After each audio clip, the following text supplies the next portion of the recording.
Hello, and welcome to this installment of the Future Grind podcast. I'm your host, Ryan O'Shea, and today we have our first repeat guest on the podcast. I'll be joined by Zoltan Istvan, who is running against Donald Trump in the 2020 Republican primary for President of the United States. The previous Zoltan episode was in 2016, when he was running for the presidency as a third-party candidate with the Transhumanist Party. That episode discusses Zoltan's background, while this one is purely focused on 2020 and his current campaign. Beyond his runs for office, Zoltan is a transhumanist speaker and author, and has written articles for the New York Times, Newsweek, Vice, Wired, TechCrunch, and many more. You may have also caught him on the Joe Rogan Experience and the Rubin Report with Dave Rubin. We discuss universal basic income, party politics, China, and much more. And as you'll hear, Zoltan has some controversial policy proposals. Unfortunately, he was on a tight schedule, and we were unable to dive into these issues as much as I would have liked. This should go without saying, but just to make it clear, Zoltan's appearance on this podcast should not be seen as an endorsement of his positions or of his candidacy. And in case you missed it during our last episode, we plan to send an episode of the Future Grind podcast to the moon on board Astrobotic's first lunar mission. We plan to send the file on a micro SD card, and we wanted to provide you, the Future Grind audience, an opportunity to fly alongside us by sending your own digital files and photos to the moon. As an individual, this is your opportunity to create a digital time capsule with your story, your family history, and your photos. As a writer, artist, musician, or filmmaker, this is your opportunity to have your work in space. As a company or organization, this is your opportunity to make a splash by sending your logo, business info, or digital product to the lunar surface. All it takes is a $20 donation. To find out more and get involved, visit futuregrind.org/moon. That's futuregrind.org/moon. As always, show notes and links are available at futuregrind.org. We're on iTunes, Stitcher, and wherever podcasts are found. A video version of this episode is posted on Facebook and YouTube. Make sure to subscribe on all of these platforms, leave a review, and you can also like, comment, and share to spread the word. If you'd like to keep this podcast running, you can donate at futuregrind.org/support, or you can purchase some of our newly released products at futuregrind.org/store. Because of you, this is Future Grind.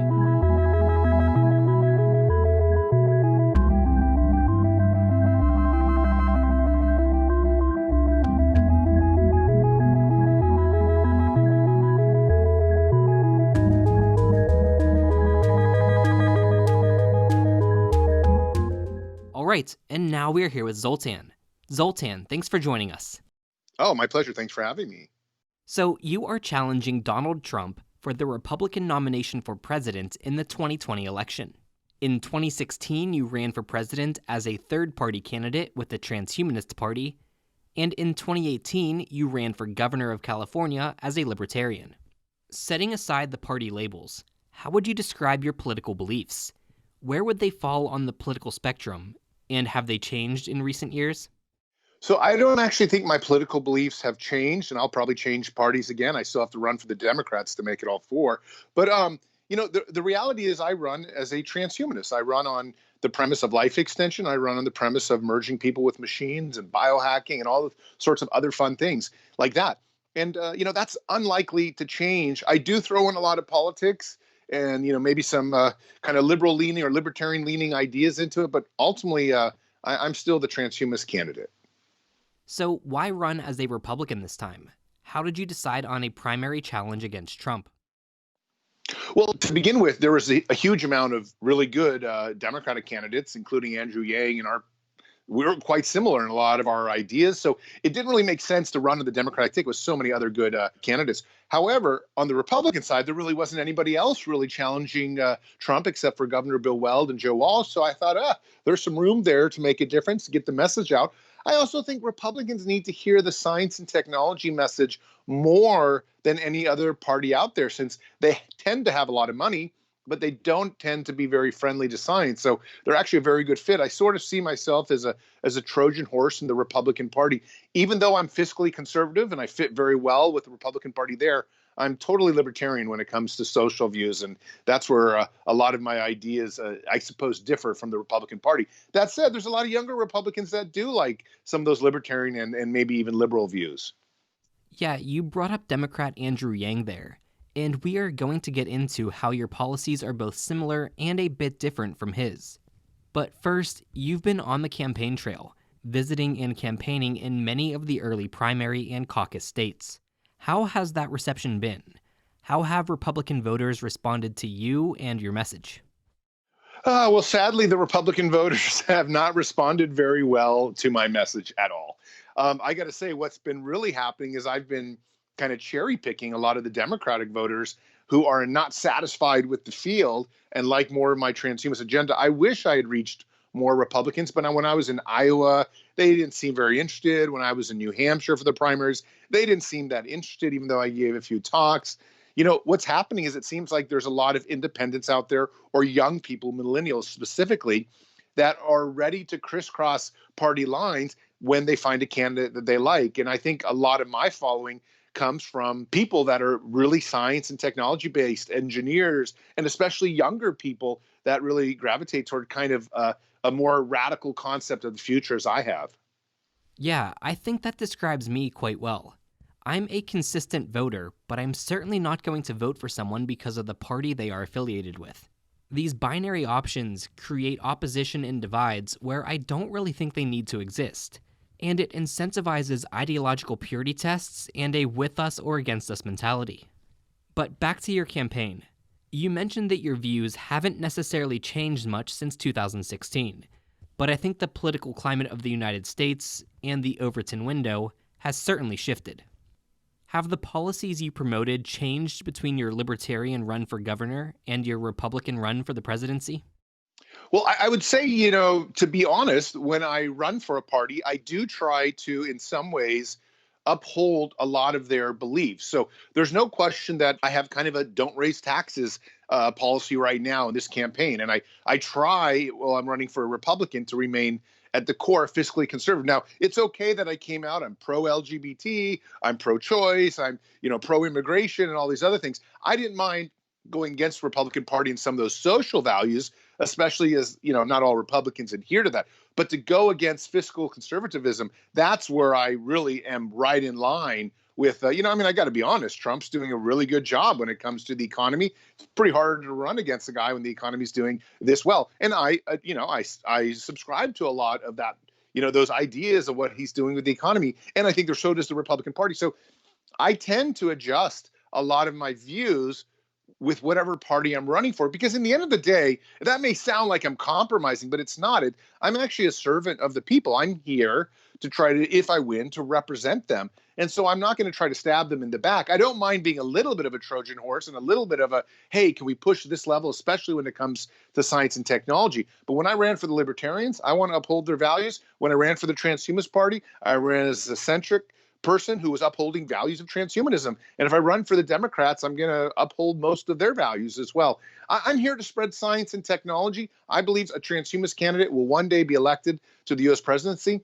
And I'm hoping that might be me one day. But more importantly, what I really want to do is continue to spread transhumanism to all different sects of people that are out there, and hope that we enter this transhumanist age. So you mentioned that you are the transhumanist candidate regardless of which party you're running with, but I do see a divide in the transhumanist community. This divide has existed for a long time, but just like US politics in general, it seems to be becoming more pronounced and the polls are becoming more entrenched. There's a techno-progressive wing of transhumanism, which often favors socialism or communism, and then there's the libertarian-leaning side of transhumanism, which puts more weight into individual freedom. Do you see the ideology of transhumanism shifting, and where do you fit into that? Oh, yes, it's changing dramatically. And in fact, one of the biggest running, points of my campaign is really that transhumanism over the last 6 years, since I've been actively involved in the movement as somewhat of a public figure, is that it's just going further left and left and left until it's downright, Bernie Sanders socialism. Now, look, I'm not trying to bash anyone or complain about anyone, but Silicon Valley has turned so far left that I think it's going to actually hurt the entire movement over the long run. So I have made a major point to say we need to right the ship. We need to right the Silicon Valley ideology. So not that it's necessarily far right or anything like that, but it should be somewhat balanced. We should be open to different ideas. But unfortunately, as transhumanism has grown, especially with young people, and young people tend to be very, left oriented, it has kind of turned to the left. And so I, as a libertarian, and I, as more of a fiscally conservative person, have done my best to sort of bring it back around. Now, of course, I still support basic income, but mine is a no tax increased basic income. I am worried that transhumanism has fallen in the hands of the socialists as it's essentially grown almost into a bona fide mainstream movement. So, in our polarized and highly contentious political climate, I see many candidates' proposals being deliberately misrepresented and attacked, and this bothers me. And I see this happening to you as well. And one of these proposals of yours deals with immigration and enabling refugees to enter the United States if they agree to be subject to being tracked, perhaps with implants. This is understandably a controversial proposal, but it's one thing to take issue with what you're proposing, and it's another to misrepresent you and pretend you're saying something you're not. And that's what I'm seeing a lot of. So I want to give you a chance to clear some things up. What is your actual position here? I have ultimately a very libertarian policy on immigration. It's totally almost open borders. Basically, as you can come in, it doesn't really need anything. The only difference, though, with mine is that, and this is sort of a new development of my immigration, but I've always been totally pro-immigration. Of course, I'm from an immigrant family. But the idea is that people, have to leave a security deposit of some sort, and they're not allowed to come to America to use the social services that exist for Americans. But more importantly, if I have an open border policy, how can I get Congress to actually accept that plan so that it might be bipartisan and that the Republicans might actually go with an open border policy as I have? And the idea is that we would be using different types of tracking mechanisms. And one of those might have been implants that I have suggested. Now, I took that off my policy page recently because so many people are getting so freaked out about it. What these people don't realize is that I've worked for National Geographic for a long time. I covered a lot of war zones. If you went to a refugee camp and you said, look, I'm going to implant something where we can track you, or we're going to use AI facial recognition to track you, or you're going to have to check in once a week because you're coming from some kind of war-torn country where it has a history of terrorism, they would all jump to joy, say, we'll do whatever you need to do. They don't see it as authoritarianism that we're going to be tracking them. They're coming from these warlord-torn areas. They see it as kind of like, wow, what a great opportunity. Of course, I'd like to be, I don't mind checking in every now and then with me. You're giving me the honor of coming to America. What people forget in America is that the rest of the world doesn't live in this pristine world. And that in order to satisfy a split Congress, both Republicans and Democrats, we need to work within a bipartisan plan. And a bipartisan plan doesn't just let in anybody. However, I want to let in everybody. I just want to do so under the idea that we can use surveillance to monitor them so they're not going to be doing terrorist attacks against Americans. And I think that's a very logical humanitarian plan. What's not humanitarian is when people say, oh, Zoltan's so authoritarian, we're not going to create a bipartisan plan, so we're going to keep those immigrants out because the Republicans in Congress will never let them in. That kills those people. That kills hundreds of thousands of people every year because we can't come up with a plan that actually would allow immigrants to come in when they want, especially war-torn refugees. And everyone says like, oh, Zoltan's trying to create this surveillance state. He's this authoritarian. And I'm like, having been to war zones, I care about human life.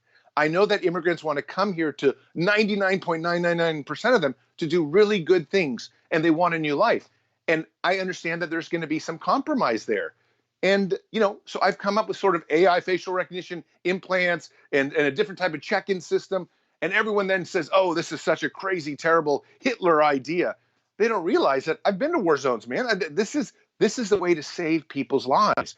And so this is something that I'm clearing up with you because I've seen us on Facebook talk about this. And thankfully you've not defended me, but you've at least said, listen to Zoltan.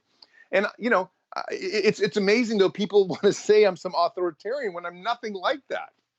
Yeah, that proposal is going to be concerning to a lot of people. There are ethical considerations and concerns about when and under what level of duress someone can consent to something like an implant, and there are important conversations to have about all of these topics. And there are legitimate reasons to oppose a plan such as yours. But you made it clear that your goal with this proposal was to enable more refugees to enter America so that their lives could be saved. And yet so many people reference this policy as if it's fascistic and anti-refugee. And at some point, this misrepresentation has to be willful and intentional. And that's what bothers me. Your positions should be criticized based on what they are, not on what people pretend that they are. Sure. And let me just say the other one, the big one in the House, the one that I also took off my policy page, that one is the idea that we might license parents. And of course, I wrote this op-ed for Wired magazine, back in 2016.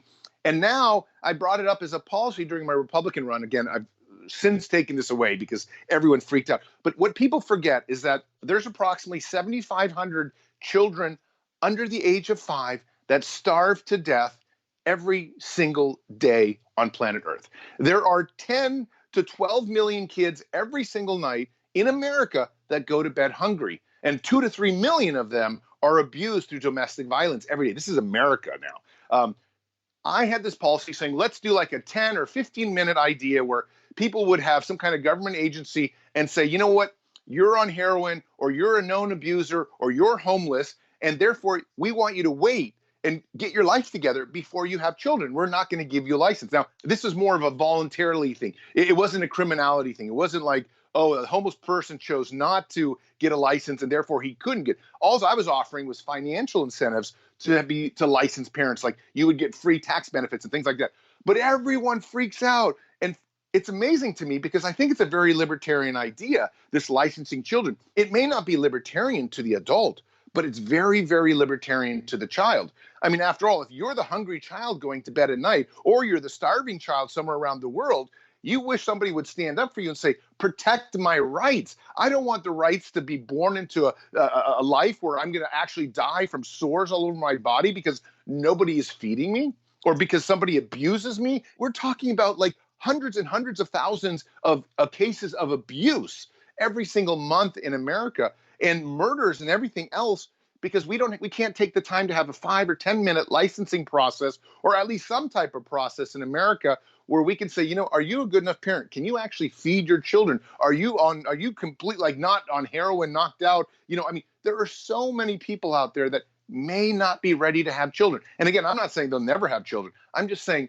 maybe there should be some kind of government ideology out there that says we want to make sure American parents are good, and we're going to bring up our kids so they're not hungry at night. And everyone freaks out because I come up with a licensing program when all I'm trying to do is protect the 10 to 15 million kids out there that have issues every single night, every single day in America because they have bad, poor parents. And when I say poor, I don't mean poor in poverty, but everyone seems to think, part of the problem with people being bad parents is they don't have a universal basic income. And while that may be true for some of the cases, just because you make somebody rich does not mean that they're going to be a good parent. I can't emphasize this enough. Not everybody is sane enough or mentally strong enough to have children. They sometimes need training. They sometimes need other types of incentives. And yes, of course, universal basic income will eliminate some of the problem. But even if you give money to those 10 million kids that are hungry at night, probably still going to be 5 million of them that are abused for whatever reason, because as we can understand, hey, 3, 4, 5%, maybe 10% of the American population, people aren't completely together. They haven't had enough education. They haven't had the discipline. They don't have their, to be for better for words, their shit together. So even if we support a universal basic income, it doesn't mean that all of a sudden the world's going to become this great place. Yeah, so let's stay on the topic of UBI. As you mentioned, Andrew Yang received a lot of attention and cultivated quite a following during his candidacy on the Democratic side, and his main proposal was a $1,000 a month universal basic income. And UBI is a policy that you share as well. But let's explore how your version of UBI is different from Yang's. I completely support a universal basic income, and I have since I wrote my first article about it for Vice magazine in 2015. Mine is called a federal land dividend. Unlike Andrew Yang's, which kind of raises taxes, at least partially, to pay for it, mine uses 11 of the most western U.S. states out there, has about 50% of unused federal land out there. And that land, most economists will say, is worth about $150 to $200 trillion worth of property, worth of resources. Now, if you were to monetize $150 trillion worth of resources and you distribute that to all 325 million Americans, every single person in America, doesn't matter if you're an infant or a 9-year-old, would have $500,000 of equity in this land, this federal land. So my idea is that we monetize this empty federal land. And my idea has nothing to do with national parks, though that's a completely different thing. We're just talking about most of the unused federal land. And we monetize that by giving it out to big business. And all of a sudden, big business pays us a dividend by leasing out this land and utilizing it for resources. That dividend would be enough to pay all Americans, every single one of us, at least $1,000 a month. And actually, if my calculations are correct, we'd be able to get up to $1,700 a month for every single American citizen if we can rent out or lease out 85% of the empty federal land that is out there. This is a very bipartisan kind of basic income because it doesn't raise taxes. It doesn't need to necessarily replace the other welfare, though I would probably prefer to replace some of the food stamp programs and other welfare things with it. But more importantly, this is land that belongs to you and I. We can monetize it. We can pay everyone a universal basic income, most likely indefinitely. So what does the federal land dividend mean in practice? When you talk about leasing out the land and using the resources, are you talking about logging and mineral rights and water rights, or what does that consist of? Well, so, let's take California, for example. California has approximately $3 to $5 trillion worth of undeveloped coastal land. And when you drive on 101 highway as people do on their vacations, you will see that a lot of California is totally empty land. Now, each one of those quarter acres is probably worth, I don't know, $300,000-$400,000. So we have approximately $3 to $5 trillion just of undeveloped land. Now, the California Coastal Commission is not allowing anyone to develop that land because they're protecting it for environmental reasons. But really, it's not environmental reasons. It's just for beauty reasons. Everyone likes an empty California. However, California, where I live, has 13 million people that are living at or below the poverty line. We also have the largest homeless population in the country by a long shot. I say, let us give that empty land, that empty, beautiful coastal land to the developers. Let them build new communities. Let them build in, bring in brand new malls and things like that, whatever it takes to stimulate the economy. And we will take that leased land and pay every single Californian a dividend. In fact, we would pay every single person in America a dividend with that land. Now, this is just California. You have to understand, Nevada has more mineral resources than Afghanistan, where we've just spent $2 trillion fighting war. 96% of Nevada is unoccupied. So there's an amazing amount of copper and nickel and all these other minerals in the ground. We could let big business come in, take it, and lease the land from us and pay every single American a dividend. We have this crisis with healthcare because people can't afford it. People could use their basic income to pay for healthcare. We have this crisis with education. We could use the basic income for people can pay for charter schools or wherever they want to go to school. There's so much empty natural resource. And the main argument here is that America has been holding on to these natural resources for generations to come. But as a transhumanist, this idea of generations is almost ridiculous. Certainly within 100 to 200 years, we are going to either be merged with machines or be entities that don't use our biology anymore and need those natural resources. It made sense 300 years ago to say, oh, let's protect this America for us. Let's protect these lands for thousands of generations. We're going to be machines in 100, 200 years. We're going to be AI. We're going to be drifting in the cosmos. So, the idea that we'd preserve this for endless generations because we're going to be humans, Americans, is totally absurd from a transhumanist point of view. It's time to utilize those natural resources to end poverty. It's time to give people back the equity that actually belongs to them. This doesn't belong to the government. It's the right of the people. And we can do all this without raising taxes whatsoever. We just have to say it's time to develop that land and get some money from it. I do think that we need to be careful about this. Sure, humans may become non-biological or leave the planet in the future, but there are living things, plants and animals, that depend on this land and will for the foreseeable future. And I certainly believe that their interests should be considered as well. But moving on for the sake of time, based on some of the content that your campaign has put out, you seem very concerned about the rise of China, and seem particularly concerned about the idea that they may overtake the United States in terms of their advancement in artificial intelligence, gene editing, and other emerging technologies. How do you propose we handle this? Well, I'm not sure we can handle it anymore. China is just, even though they have coronavirus right now, maybe they've stopped for a few months, their economy, whatever. The reality is China will soon have as many engineers as our entire workforce. They will soon be approximately 5 times our population. They already are 4 times. And they have a work ethic that is just better than so many Americans out there. I don't know if we can really stop China from becoming the de facto transhumanist nation at this point. Now, I'm campaigning on this idea that we can try to throw a Hail Mary. If I was into the Oval Office tomorrow or next January, I would say, okay, what are the things we can do? Well, I would try to kind of pick up on libertarian ideas of capitalism, throw a whole bunch, see if we can generate new AI companies, new genetic editing companies, get them like Google and that kind of size. Maybe then we could keep up with China. But I think, honestly, this game is sort of fourth quarter and we're losing by a lot. And there's really no way that I can see at this point that China's not going to surpass us in innovation and genetic editing and AI. They're going to have the first trillion-dollar companies with this stuff. They just have so much manpower when it comes to this stuff. But a main argument of my campaign is, look, Trump's fighting these tariffs. This is kind of crazy. America created 3 or 4 million jobs in the last few years. China's creating 65, 70 million jobs. It's like we need to do something much more dramatic than have a tariff war, with China in order to actually compete with them on the global stage. And we're going to wake up in 10 or 15 or 20 years and say, wow, the globe is dominated by an authoritarian regime. And that's just you can't elect these people. You don't vote for these people. Okay, maybe the inner party votes for these people, but China's not a democracy. So I have been campaigning on the idea that America must start really throwing some Hail Mary passes in order to try to regain its status and not lose its status as the de facto kind of science and technology innovator of the world.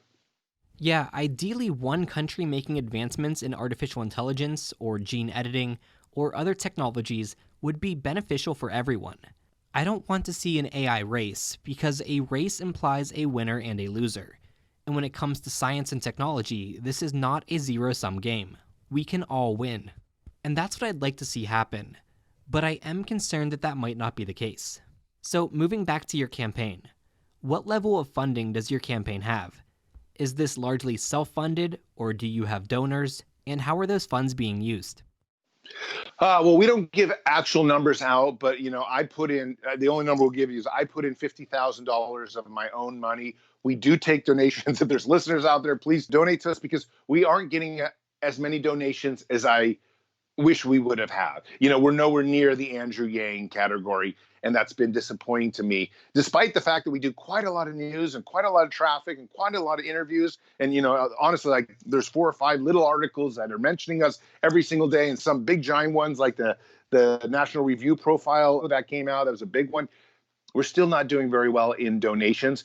But, it is what it is. I think a transhumanist candidate is still 4 or 8 years too early.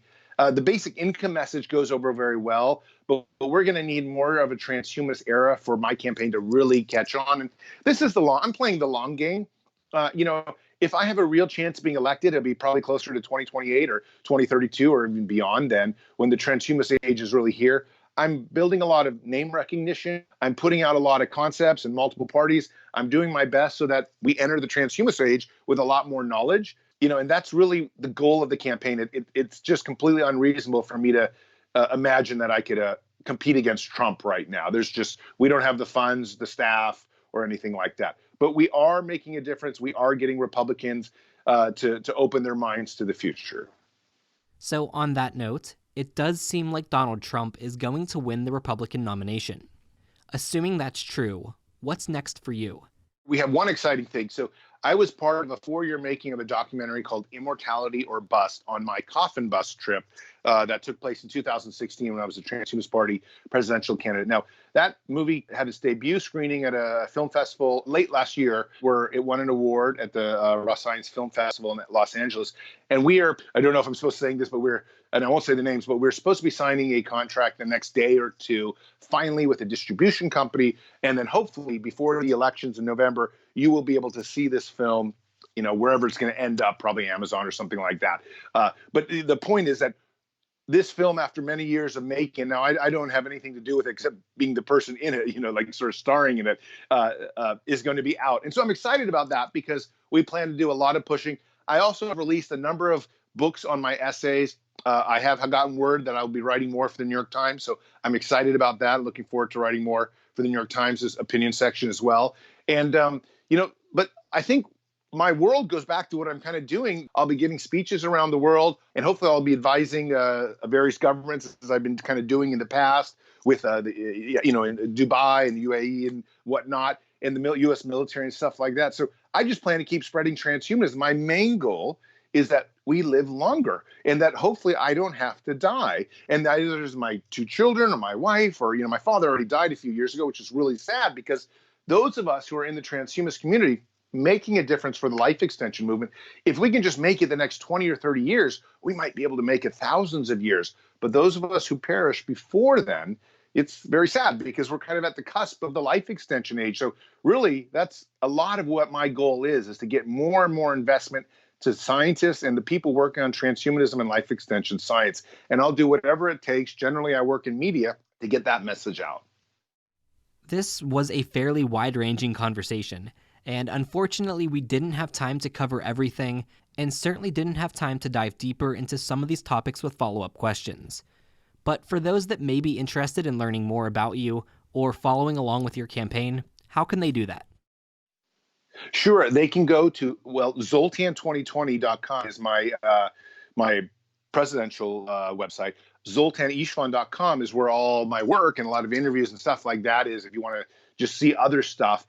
But, I've written now, I think there's 3 books out and hopefully soon be 4. And there's also, you can kind of go check out the documentary website. There's just so much stuff out there. So just you can Google, because I've written about 230 opinion pieces in the last 6 years. So if you have a subject you want, like art and transhumanism, just Google that and my name. Or you can Google like National Geographic and Zoltan and see whatever you want. Or you can just Google life extensions, and then you can read my essays. And that's really the best way, I think, to discover my work. And again, I'm sorry that this interview is so short. It's just the campaign has been overwhelming.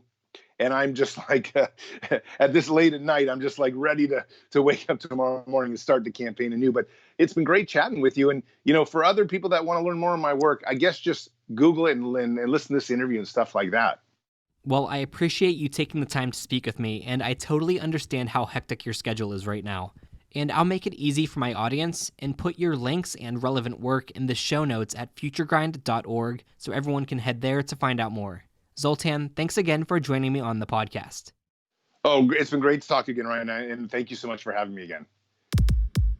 Hey everyone, Ryan O'Shea again, and thanks for listening to my interview with Zoltan. Remember to check out the show notes and more at futuregrind.org. Make sure to subscribe, leave a review, and you can also like, comment, and share to spread the word. We also need your help to keep this podcast running. You can donate at futuregrind.org/support or make a purchase at futuregrind.org/store.